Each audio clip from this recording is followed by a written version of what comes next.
Veeranjaneyulu విహారయాత్ర movie review అయితే చెప్పబోతున్నా. Open చేయగానే వీరాంజనేయులు అనే పేరుతోటి బ్రహ్మానందం అయితే ఉంటాడు.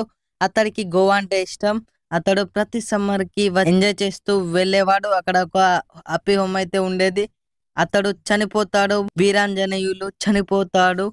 చనిపోయిన తర్వాత వారి అస్థికలు కలపడ కొడుకు అయితే ఉంటాడు. అతడు ఒక టీచర్. వాళ్ళకి కొడుకు కూతురు ఉంది. వాళ్ళిద్దరు అన్న చెల్లెళ్ళు.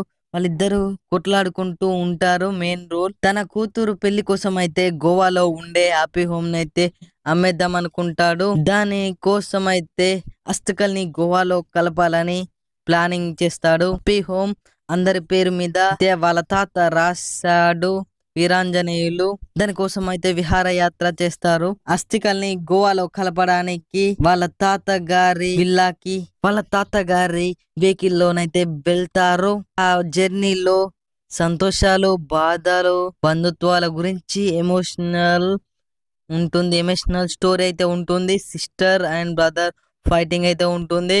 ఎండింగ్ కి వచ్చేసరికి అయితే అది హ్యాపీ హోమ్ ని అమ్మేద్దాం అనుకుంటారు. సంతకం పెట్టే లోప వాళ్ళ సిస్టర్ అయితే వెళ్ళిపోతుంది. తర్వాత ఆ ఇల్లుని అయితే అమ్మేయరు. ఆ హ్యాపీ హోమ్ అయితే అమ్మాలనుకోరు. ఎండింగ్ వచ్చేసరికి అస్థికలు అయితే గోవాలో కలుపుతారు. చివరికి మళ్ళా బ్రహ్మానందం వస్తాడు.